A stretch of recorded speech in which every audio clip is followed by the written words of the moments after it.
Pushkin.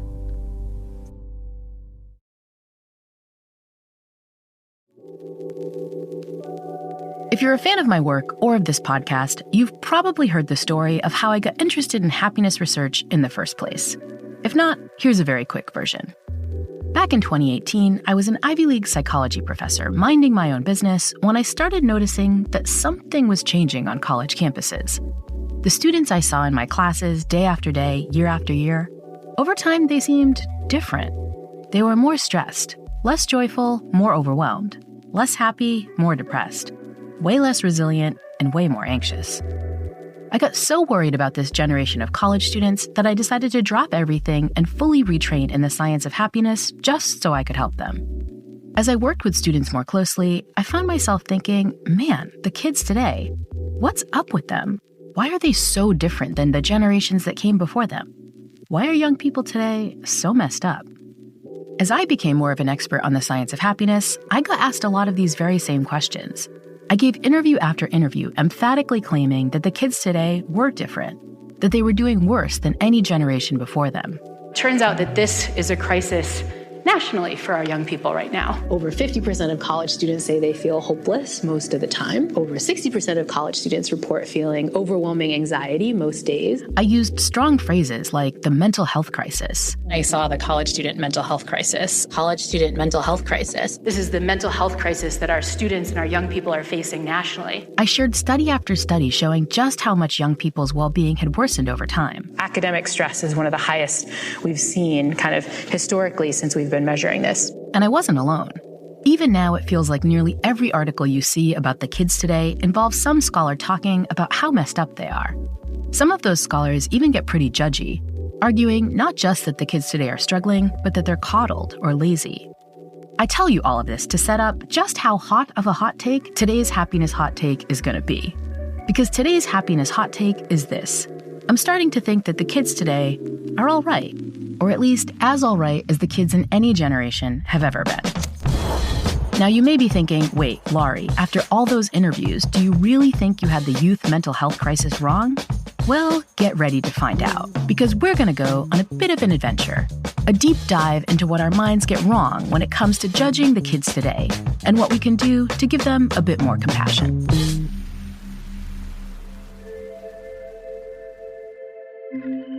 Our minds are constantly telling us what to do to be happy. But what if our minds are wrong? What if our minds are lying to us, leading us away from what will really make us happy?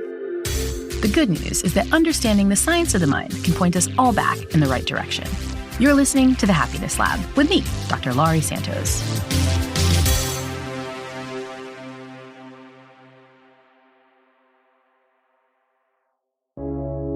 As a young kid growing up in the 1980s, college student mental health expert Alexis Redding had a very special connection with the action movie hero Indiana Jones. My childhood dog was named Indiana Jones. The reason why my childhood dog was named Indiana Jones is that my father was an archaeologist. Having an archaeologist dad during the Indiana Jones era would come to define a lot of Alexis's childhood. Every afternoon after school, Alexis would head to the museum where her father worked. She'd find ways to entertain herself as her dad spent hours methodically trying to figure out stories of the past that were hidden in small bits of bone and pottery. But Alexis's real introduction to archaeology came when she turned 8 years old and got a chance to travel to her father's field site at the Great Pyramid of Giza.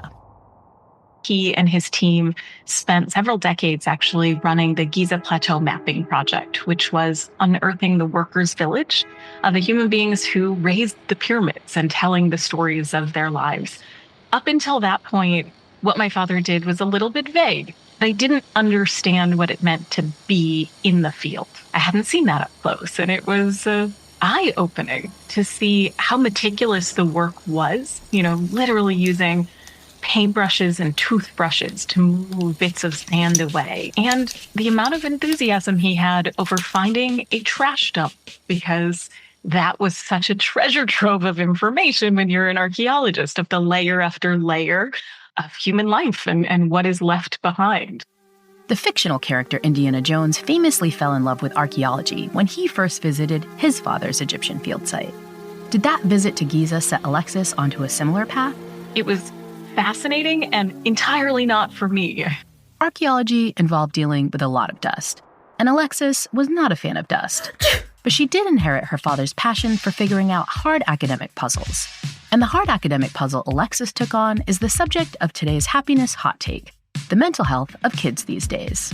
I study the experience of young adults navigating transitions, the transition from high school into college, from college into the workforce, and I specialize in mental health and well-being during those processes. Alexis is the faculty co-chair of higher education at the Harvard Graduate School of Education and the editor of a new book entitled Mental Health in College: What Research Tells Us About Supporting Students.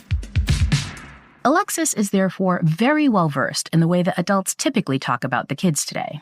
There is a narrative that somehow this generation is so decidedly different than the generation that came before. Alexis bought into this narrative herself when she was beginning her doctoral studies. She knew about all the data showing that rates of depression and anxiety were on the rise in modern students. She too wondered what was wrong with them. But Alexis's take on the kids today changed back in 2016 when she got an unexpected call from a Harvard administrator offering $3,000 for a somewhat unorthodox summer research project. As a doc student, somebody offers you $3,000 to do any sort of intellectually engaging work. You say yes. What was this unusual project? Well, that Harvard administrator and her team had been cleaning out the attic of the university's Bureau of Study Council building when they stumbled onto something unexpected. They had found this recessed bookshelf that they had forgotten was there. It was behind an old dusty tapestry, and it was behind these locked glass doors. On that hidden bookshelf were boxes and boxes of old research materials. And what she told me is that they had these old conversations with students, recordings of student interviews with young people who were navigating the college years. And they didn't know what to do with them, but they felt like there was something interesting there. Alexis also thought there might be something of interest there. One of the most foundational studies in Alexis's field of college student development was published back in 1968 by famed Harvard psychologist Dr. William Perry. The project involved extensive interviews with university students from the 1950s.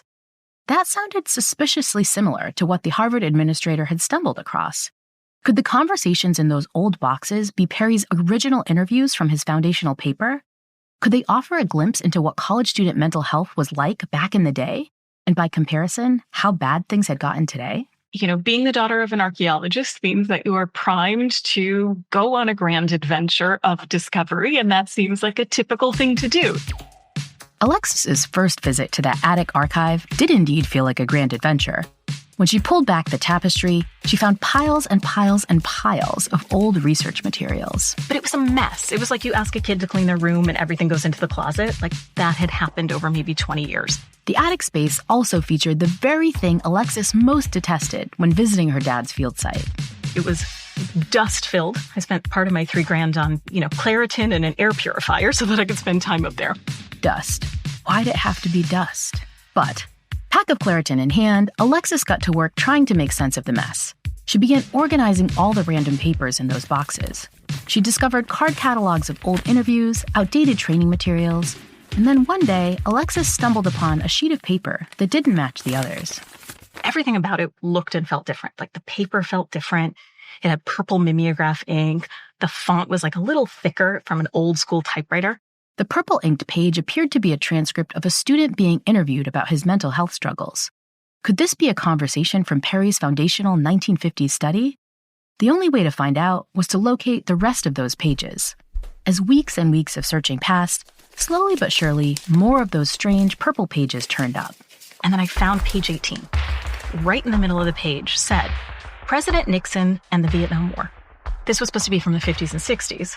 My history's bad, but that's later, right? That's later.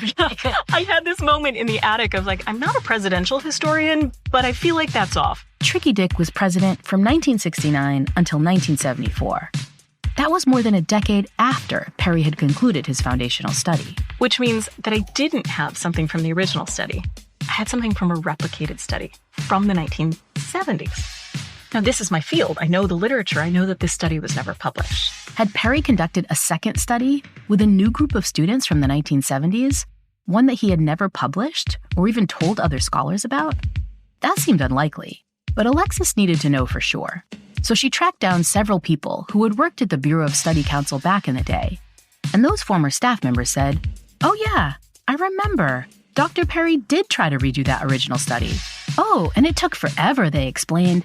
It turns out that Perry had spent 10 painstaking years collecting hundreds and hundreds of hours of student interviews from the 1970s on reel-to-reel tapes. Alexis was floored. She hadn't found the interviews behind Perry's original publication, but in some ways she'd stumbled across something even more remarkable, a completely forgotten follow-up study filled with unpublished student voices from the 1970s. Somewhere out there were hundreds of tape recordings of data that could provide a never-before-glimpsed peek into the mental health of her father's generation. Those lost tapes could be the key to finally understanding what was so different about the kids today. And now we just needed to find them.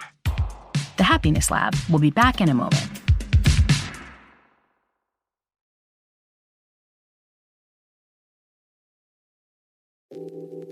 Anytime people see something bad in the world, they're like, well, that didn't used to be there. We'll get back to Alexis Redding's adventure in just a moment. But before we do, I want to introduce you to a different psychologist, one who also spends a lot of time thinking about how people have changed over time. His name is Adam Mastroianni. There's some horrible murder on the news. It's like, they didn't used to do that. Some politician does something unethical. They didn't used to do that. It seems like we have all this stuff in the present that I just don't think we used to have in the past. And I think part of that's because, no one really knows what the past was like, even the people who were there for it. Adam's an expert on what our minds get wrong when we think about how people used to behave back in the day, especially when it comes to their moral goodness. I feel like I had spent my whole life hearing people say, you used to be able to leave your door unlocked at night and everything would be fine. You used to be able to trust a man's word, and now you can't. This fallen, sinful, evil world we live in is not the world we used to live in. I can remember a world, or at least I've been told about one, that wasn't so mean and nasty. People love making sweeping claims like these. Back in my day, people were better. Society these days is going right downhill. Or perhaps more relevant for Alexis's work and today's happiness hot take discussion, the kids today, they're so much more sensitive and fragile and depressed than my generation was. Claims like these kind of piss Adam off. He often finds himself wondering, do we have any real evidence that people are actually getting worse over time? It's like things can get better and things can get worse. I think it's merely that the standard of evidence for things getting worse is so much lower than the standard of evidence for things getting better. It's like you don't really need to provide any proof to feel convinced or to be convincing that something new and bad has happened. And Adam is quick to point out that whether people think other people's behavior has changed matters a lot. Take, for example, what we think about how nice the average person has become over time. If you think you used to live in a nice world and now you live in a nasty world, what difference that must make for the way that you conduct yourself? Because, for one thing, you might be a little more licensed to be nasty if you think it's kind of what we're doing now. The rules are out the window, so I can't trust other people. Therefore, I don't have to be a trustworthy person either. Everybody else is cheating, so I should cheat too. Our beliefs about people's moral decline can also have big political consequences. If someone's like, hey man, things used to be great, now they're bad. Wouldn't it be awesome if they were good again? Just put me in charge and I'll do it. And by the way, if you could turn off all the rules and give me unlimited power, that'd be really helpful. But you should do that because we live in these unprecedented times where things for the first time have gotten really bad. That means we should take unprecedented measures to turn them back around. So this is a favorite refrain of aspiring dictators and autocrats everywhere. But do we really believe that people today are worse than they were decades ago?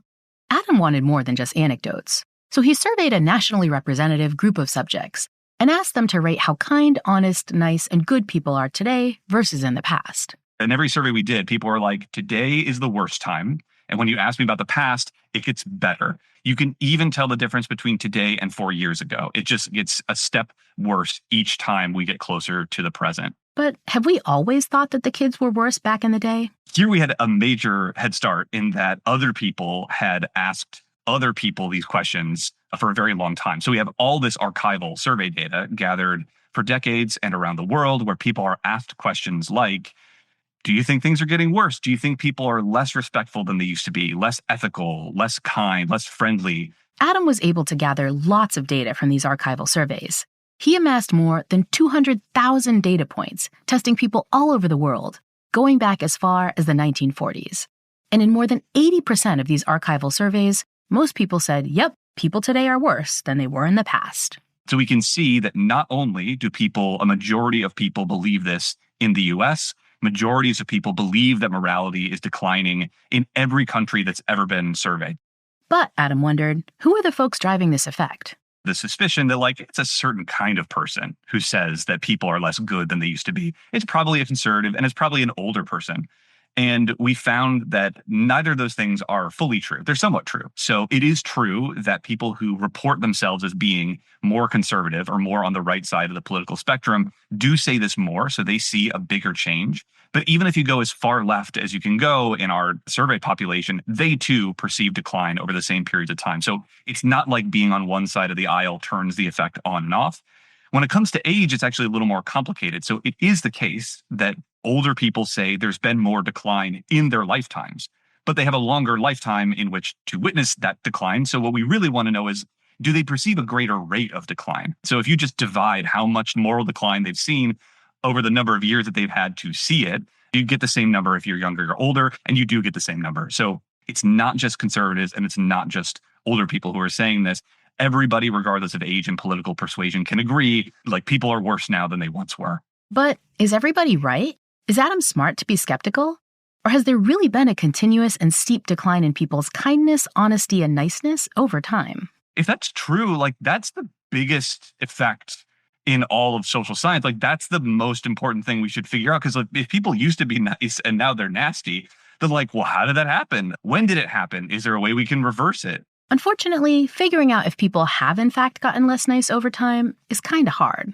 There's no great objective measure of this, right? We can't go into the Arctic and drill for ice cores that tell us the historical amounts of niceness in 1750. But what we can do is look again at all this archival research we have where people are asked about the state of their moral worlds at that time. So questions like, have you looked after someone's mail, plants, or pets while they were away in the last month? Have you given up your seat on the bus? Did people treat you with respect all day yesterday? If it is the case that people are getting worse and worse over time, we should be able to pick it up on these questions. People surveyed back in 1985 should say, I was treated with respect all day yesterday. And then people in 2025 should say, I wasn't treated with respect all day yesterday. Instead, we find that in all of these questions, they're flat. Over and over again, flat, flat, flat. People give the same answers every year. Across more than 100 surveys, testing more than 10 million people worldwide, from the 1960s until today, Adam found that people report seeing exactly the same levels of niceness, honesty, and kindness over time. But those are just surveys. Is there any way to measure whether people's actual moral behavior has changed across time? So another way of looking at how people treat each other interpersonally is to look at what economists have been doing in their labs for the past 50 years. They do these economic games, and games is a strong word for what these are. I'd hate to hang out and play games with economists, but basically people come into the labs, they play the prisoner's dilemma or a common goods game. These are games where essentially you have the option of being generous or selfish with a stranger. A team of economists put the data from all these different "do you want to be nice or mean to a stranger" games together into what's known as a meta-analysis. You can think of a meta-analysis as one big statistical test that mathematically combines the results of lots of studies on one topic. And the meta-analysis Adam found included more than 500 different generosity experiments, running all the way from the 1950s until today. And what they wanted to know was, are people more likely to be generous or selfish with a stranger? And the researchers themselves tell us that they went in thinking that people were going to be more selfish over time. They expected to find that finding. Instead, they found the opposite. People were 10 percentage points more likely to choose the generous option in these games than the selfish one. Not only have people not gotten meaner over the last 70 years, they've actually gotten 10% nicer. Adam guessed that most lay people would find these results shocking. We just took those findings and asked another sample of people to predict them. We described the games, we tell them the period of time we're looking at, and we said, we'll pay you extra money if you get this right. Just where did it go over time? And people say, much like the researchers, they expect that people got more selfish over time when in fact they got more selfless. So even when you make the question really specific, even when you pay people to get the answer right, they will tell you that people are meaner when in fact they're nicer. Adam calls this strange effect the illusion of moral decline. We think people are getting worse over time, that everybody is less honest and kind and nice than they used to be. But Adam's work shows we're just wrong. But where does the illusion of moral decline come from? Adam thinks it arises because of the combination of two common cognitive biases. The first bias is one that we talk about a lot on the Happiness Lab. We don't notice the good stuff in life nearly as much as we notice the bad stuff. It's just a negativity bias. We pay more attention to bad things than good things. This is why, if it bleeds, it leads. You're more likely to be served a negative news story. You're more likely to click it. But that's enough to make it seem like the world's always bad. I don't think that's enough to make it seem like the world was once good. For that, you need an additional effect. This one comes more strictly from the memory literature. It's called the fading affect bias, which is just the observation that the pleasure of good memories does not fade as fast as the pain of negative memories. So if you got turned down for your high school prom, that feels pretty bad at the time, but 20 years later, it's maybe a funny story or maybe a relieving story, right? I found my person and so glad I didn't end up with that one. Whereas if you had a great high school prom, probably was fun at the time. When you remember, it's it's not as fun as it was to experience, but it's still pretty good. And those two tendencies are what happens in memory on average. The good things lose some of their goodness, but generally remain good. The bad things lose more of their badness, and they sometimes flip to becoming good. And so if you combine these two phenomena, the fading affect bias and the negativity bias, you can create this perception that the world is now bad, but it was once good. Let's do a quick recap. Why do people mistakenly think that people today are worse than they were in the past? Reason number one is the negativity bias. When we look out at the world as it is today, we naturally notice people doing lots of bad stuff, but we don't tend to notice all the people doing good stuff. This starts us off on the path of thinking, hey, people today are kind of crappy. Then our minds get hit by bias number two, the fading affect bias. All the bad stuff we noticed about people in the past starts to slowly seem less bad as time goes on. The past becomes rosier and rosier. Ergo, we come to believe that people today suck more than they did back in the day. Adam says that these two biases can cause illusions of decline more often than we realize. Take, for example, another situation in which people often say things were better in the past, with music. Think about the newest song you've heard recently. Is that song better or worse than the music that was on the radio when you were in high school? If you're like most people, you probably think that today's music is just worse than when you were a teenager. That today's music ain't like that old-time rock and roll, as it were. But notice how the same two cognitive biases are at work when we evaluate how music has changed over time. You hear both good music and bad music. The bad music feels worse than the good music feels good. And then you get this feeling of back on the radio in whenever you were growing up, we only had good stuff. It was mainly hits, but it's because you've forgotten and now don't care about all of the bad music. You forgot about the number one hit of Disco Duck by Rick Dees and his cast of idiots. That's their literal band name. No one remembers that was in a brief moment of hysteria, a number one hit in America. They remember the Beatles and the Rolling Stones, music that's lasted. I've had this phenomenon when I go on road trips. Sometimes I'm, listening to whatever's on the radio because my phone sucks and it doesn't talk to my car. And so I'll hear oh, it's Casey Kasem's top countdown. And they do these retro countdowns. And my husband and I were driving one time and it was the 1987 Casey Kasem countdown. And I was like, oh my God, 1987 was the best. There was The Cure. This is going to be amazing. Let me love you down, even if it takes all night. Let me oh my gosh, it was terrible.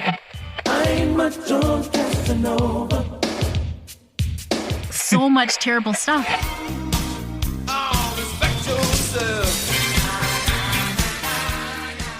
And I was like, oh my God, none of these exist in my memory anymore. It's just that one amazing Cure song. But actually, the top 100 was just as bad in 1987 as it was today, even though my memory does not believe that at all. It's so funny. I've had the exact same experience driving with my dad, listening to those Sirius XM stations where they play verbatim top 40 countdowns, because it's a rare peek into what the past was actually like at the time. No one today is picking these songs for you. This is what America picked on that day in that year. And I think there's actually so few ways of really peeking into what it was like to be a person back then. But no, that was the radio people listened to. I want to highlight the point that Adam just made because I think it's super important. To know if people are really getting worse over time, we have to have an accurate way to peek into the past. But reliable windows into earlier eras are super rare. Adam had archival data sets, so he had the receipts to show that people were nicer in the past than we remember. I had the actual Casey Kasem countdown from 1987, so I could hear that my beloved old-time rock and roll was just as bad as the songs of today. And that gets us back to today's happiness hot take. For years, I and so many other scholars have assumed that kids' mental health today is more messed up than it was in previous generations. But could I and so many other scholars be falling prey to yet another illusion of decline?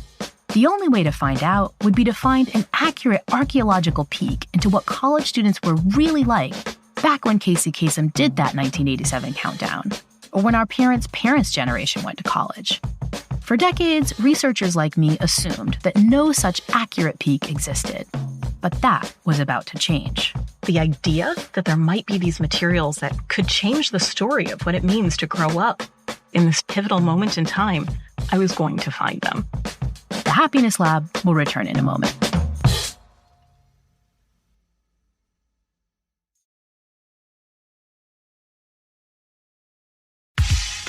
College student mental health expert Alexis Redding spent her formative years watching her Egyptologist father piece together stories of past generations with small bits of bone and pottery. Now she was poised to put together her own story of the past, one that could tell us something really important about the present. That is, if she could find the lost data tapes of a mysterious, unpublished 1970s study. I dug through the basements. I climbed through the other things in the attic. I, at some point, pried open the drawer of a rusty file cabinet in the basement that had been sitting in water. And I was able to find meeting minutes and the old letters to funders and confirm that the study had taken place. It had been rigorous, but I couldn't find the tapes. After smashing through all the rusty file cabinets she could, Alexis turned to her last hope, the university archive.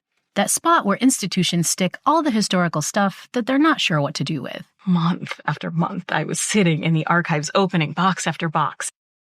Until one day, I lifted up the top of a box, and there was the first set of them.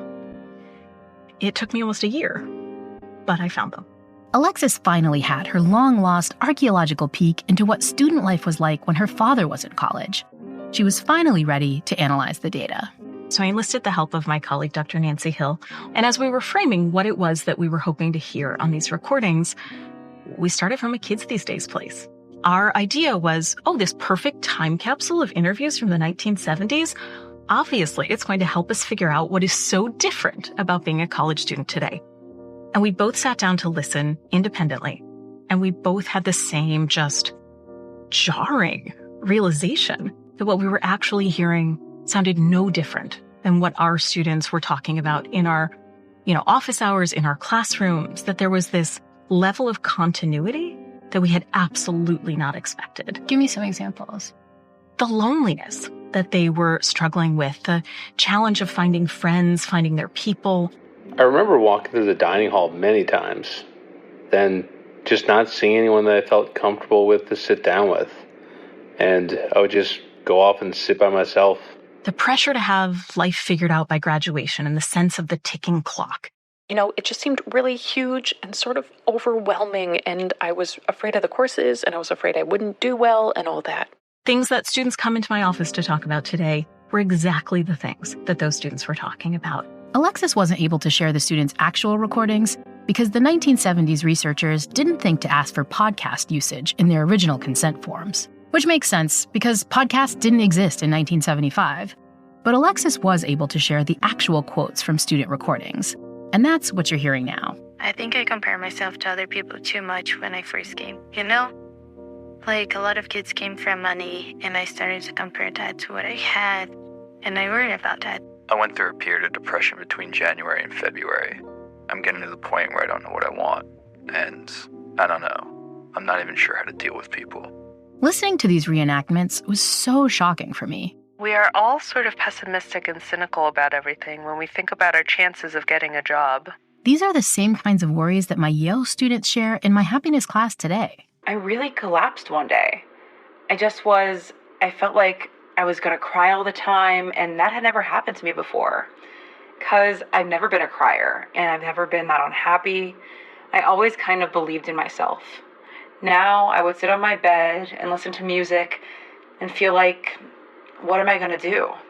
It was so remarkable to hear those parallels.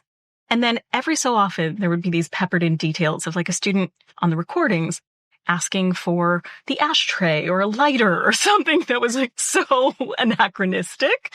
But the core developmental who am I? What do I want? How am I going to find my place? That was so beautifully connected. It was really disorienting for us as researchers to be so wrong about our hypothesis. Alexis analyzed the results every way she could think of. Each new analysis revealed the same finding. The mental health of the 1970s students on those tapes was simply no different from the mental health of the kids in the 2020s. As a last-ditch attempt to confirm her original hypothesis, she enlisted the help of a new group of research collaborators, the kids today. So I set up some focus groups with current students, and I was fully transparent. These are interviews that took place in the 1970s. I need you to help me figure out what is similar and what is different. And I gave them 2 highlighters. Green was what you identify as similar, and pink was anything that was different.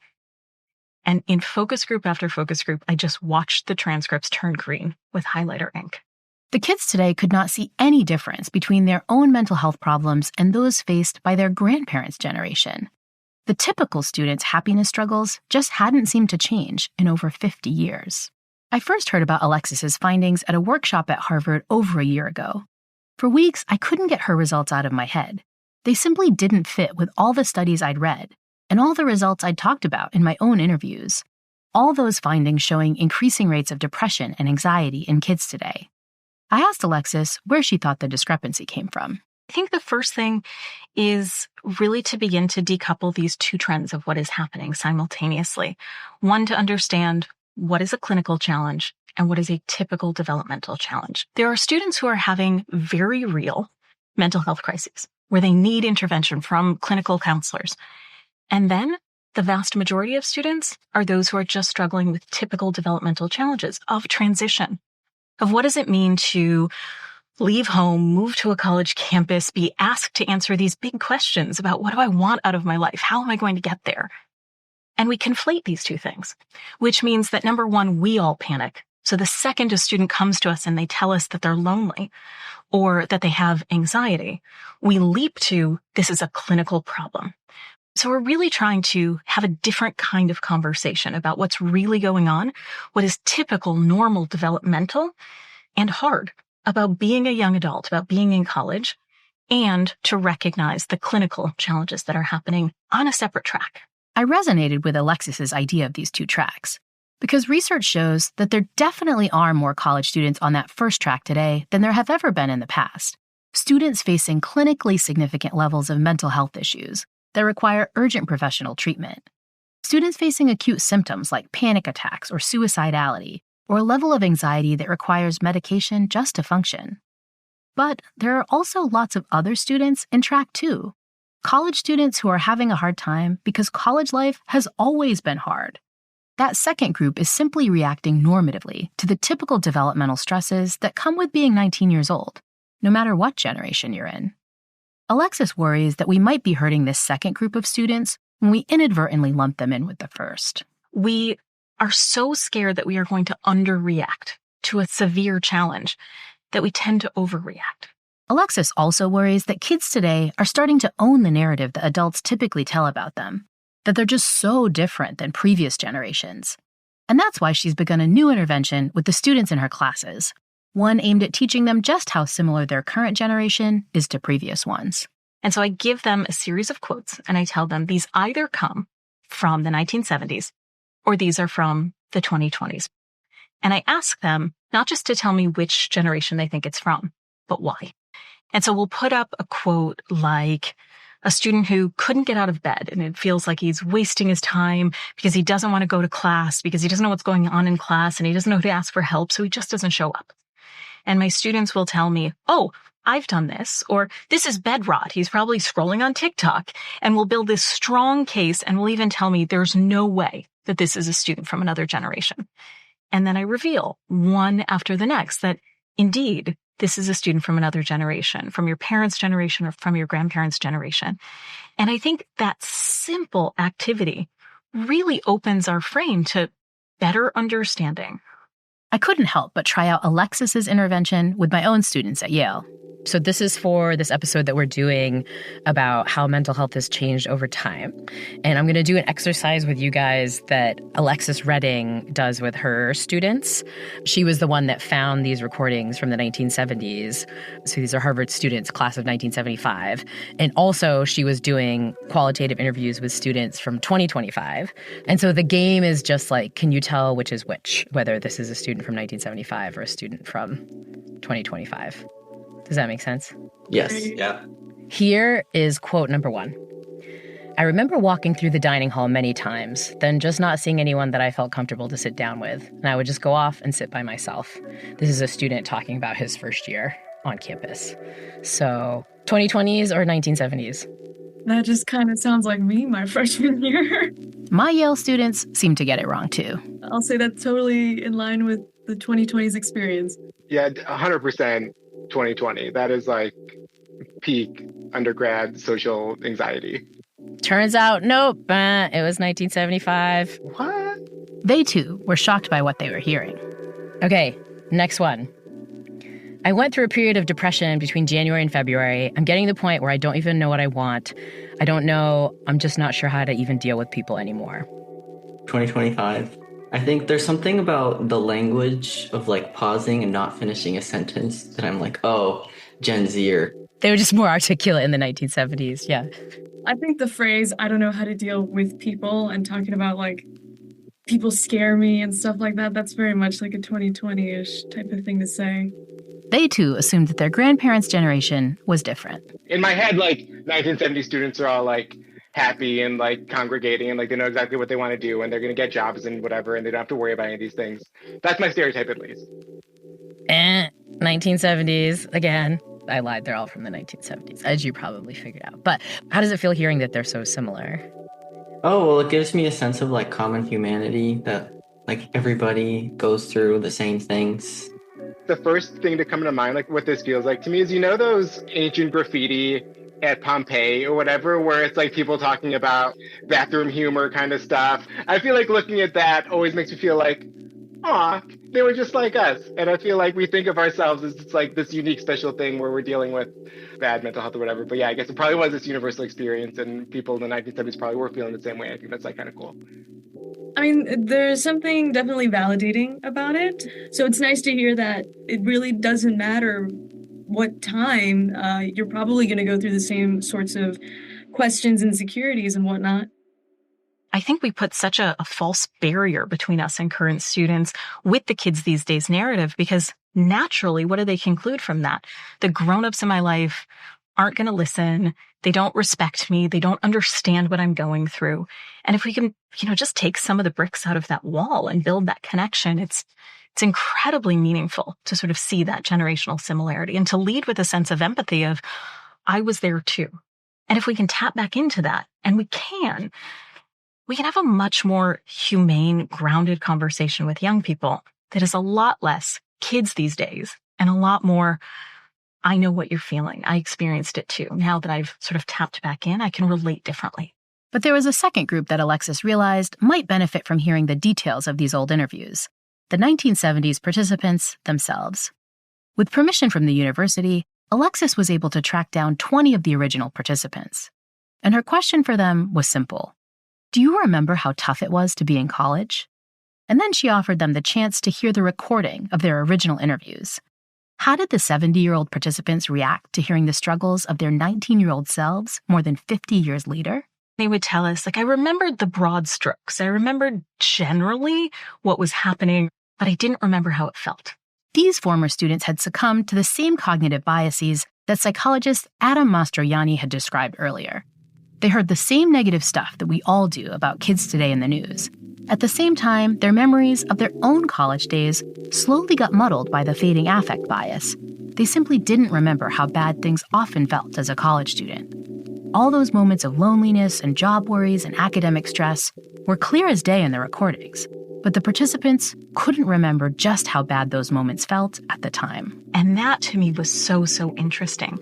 Indeed, what they started to say is that they wish they'd heard the recording sooner, so that when they were raising their kids or teaching their students or talking to their grandkids, they could have related better. But there's still one archaeological mystery from Alexis's adventures that we haven't solved yet. Dr. Perry spent 10 years painstakingly collecting hundreds of interviews with students from the 1970s on those reel-to-reel tapes. Why had he decided to replicate his original study 20 years later with a new group of students? And why did he choose not to publish those findings? How did all his data end up in unmarked boxes on some random attic bookshelf?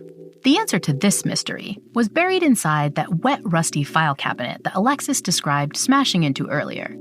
Sitting at the bottom was a sheet of notebook paper covered in scribbles of what seemed to be the minutes of a random research meeting.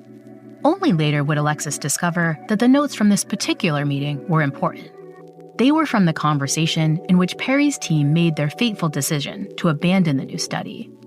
Alexis finally had her solution not only to why the study had begun, but also why it was shelved. There was a researcher who said in these poignant words that they couldn't believe that they had to accept the null hypothesis that there was no difference between generations.